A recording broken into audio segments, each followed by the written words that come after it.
Hi everyone and welcome to the Parrot Teacher. David here, and today's video is going to be talking about parrot puberty.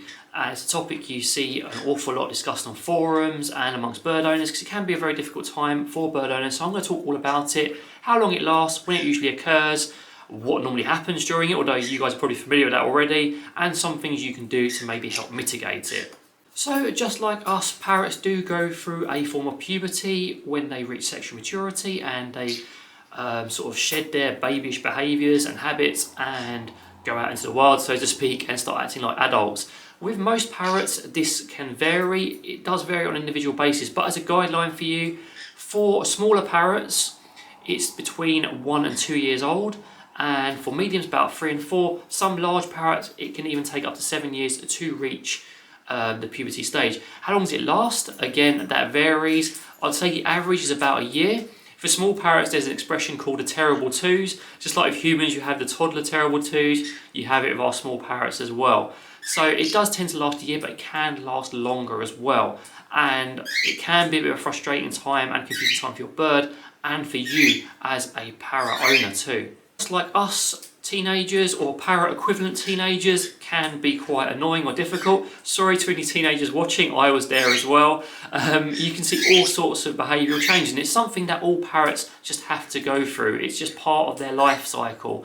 So when your parrot does go through the puberty stage, you may see excessive noise, you may see a lot more hormonal behaviour, you may see more aggression and biting, more territorial behaviour, and these things are perfectly natural during maybe a terrible twos if we're talking about conures. And during these times you have to be a bit more patient with your parrot. Just understand it's just going through this phase, and then once it sort of passes through it, you will see a slightly calmer behaviour. And it's really up to us as parrot parents to just look out for them and try and mitigate the effects and also understand the effects so they can just have the best life they can. As with all parrot behaviours, it's also important not to take it personally. If your parrot is more bitey during this time, you can just literally put it down to the hormones and the puberty phase, and knowing that if you're doing everything else right, it's not your fault and you can't blame yourself, it's just something that's happened and they have to go through. Now, what can you do to help yourself and your parrot through this phase? The first thing you can do, and a lot of these tips are going to apply to a lot of behavioural problems, is make sure the diet is good. If the diet's good, you're going to see those excesses in behaviour reduce because you'll have the treat motivation to redirect them if they're biting. You'll also have the healthy diet, so there won't be too much excess energy or sugar to make them even more hyped up and behave even worse. Following on from this, you need to make sure training is in place before your parrot reaches their terrible twos, or threes or fours if they're bigger.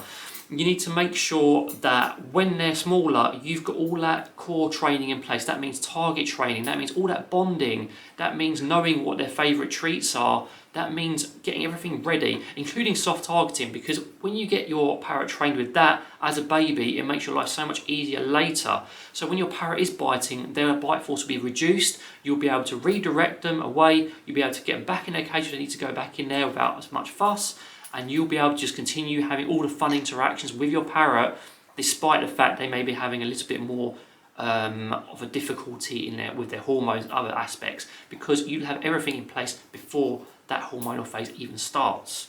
Other important things to remember is making sure that your parrot's getting enough sleep and that you're aware of your interactions with your parrot as well. So they're getting plenty of sleep, that's going to help with their behaviour lots. And also, when you're interacting with your parrot, you're not encouraging any excess hormonal behaviour by inappropriate touching, by petting, by being really loud and excited when you can tell they're in a funny mood, and just observing your interactions and seeing what's making things worse and what's making things better.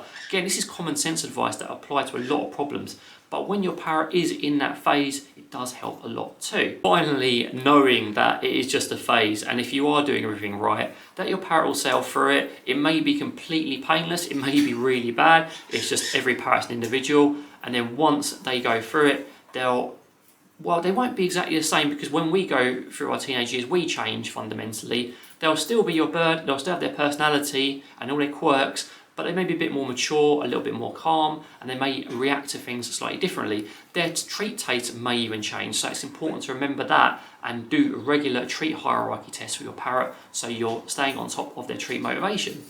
So guys, thank you very much for watching. I hope you found this video useful. I know it wasn't a very long video, but hopefully it's helpful anyway. As usual, any comments, any sort of like experiences you've had with parrots going through their terrible twos, please feel free to talk about it down below. But in the meantime, from me, Scampy and Pickles, take care and have a really good day.